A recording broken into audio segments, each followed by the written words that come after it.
O'qiya havzasining suvsizligi.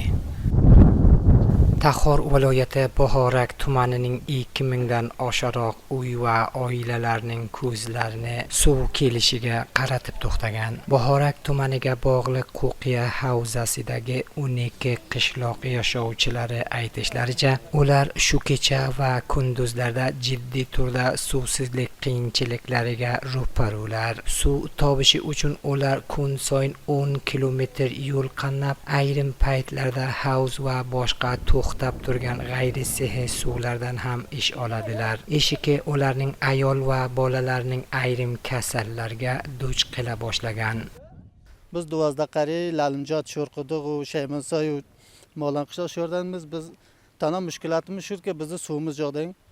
Inson ichadigan suv, hayvonotga bo'lsa suvimiz yo'q. Kambuti suvdan davlatdan xohish qilamiz, bizga rasidalik qilsa.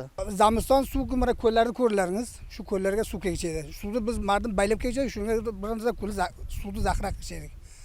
Qasat mana ko'llaringiz bilan quribdi.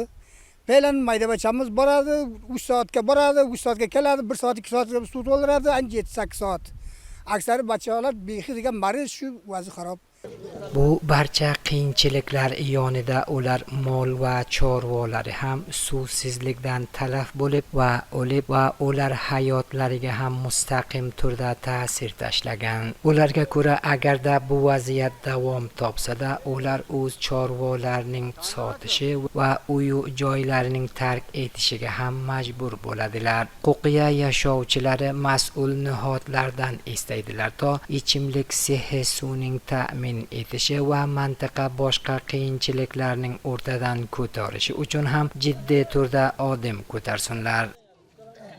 Biz xohlaymiz falan shu suvni biz qishlog'imizga olib borsak, shu qishloq masalan 11 kilometr uzoqligi bor, shu qishloq qariyalarda sho'rdan shu choni boshidan ta qariyagacha. Biz al tifillarimiz mana shu qariyaxondan suv olib boramiz, tifillarimiz maris. Mavoshimizga suv yo'q. Agar biz masalan 2 shaka biz olib boramiz va 2 markabda suvi ishkani bo'lsa bizga, shu mavoshimizga bo'lsa. Har nafarda masalan 100 ta 50 ta mavoshisi bor, buzi bor, moli bor, siri bor, eshagi bor, shuni narsalari bor. Bu hech qaysimizga bizga kifoya qilmaydi. Mushkulotimiz hammasidan betar suvdan. Vaqtiga biz suvimiz bo'lmasa, bizni fe'lan maydavachamiz shopaxona klinika bistardi bu xotir suv uchun. Nimaiki yo'lga boradi, keladi, suv keladi bilan marz bo'ladi. Boshqa molimiz halokatga, o'zimiz shu raqamni. O'zingiz ko'rdingizmi? Mana shu holda Bahorak tuman boshliqlari ham mavjuda qiyinchiliklarning tanlab, Qo'qiya havzasi uchun mazkur tumanning Choyla otli mintaqasida bir quduq qozib suv chiqarganidan xabar berib, biroq uning intiqoli uchun ko'p turda xarajatlari bo'lmaganining ham tilga olib o'tdi.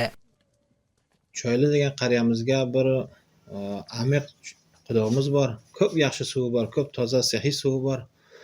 Buni bizlarga biz amanlik qilganmiz, volisi bilan, teojoy bilan.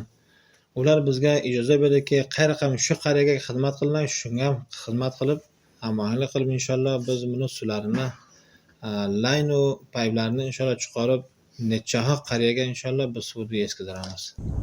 Qo'qiya havzasining 12 qishlog'i va 2000 dan oshiqroq nufus va yashadigani bo'lib, Bahorak tumanidan 12 kilometr olis va hamda u tumanning cho'l va mahrum mintaqalaridan sanaladi. Hozir u yashovchilari Islom amirligining mas'ullaridan istaydilar to ular uchun jiddiy turda odim ko'tarib, suvsizlik qiyinchiliklarining ham hallasunlar.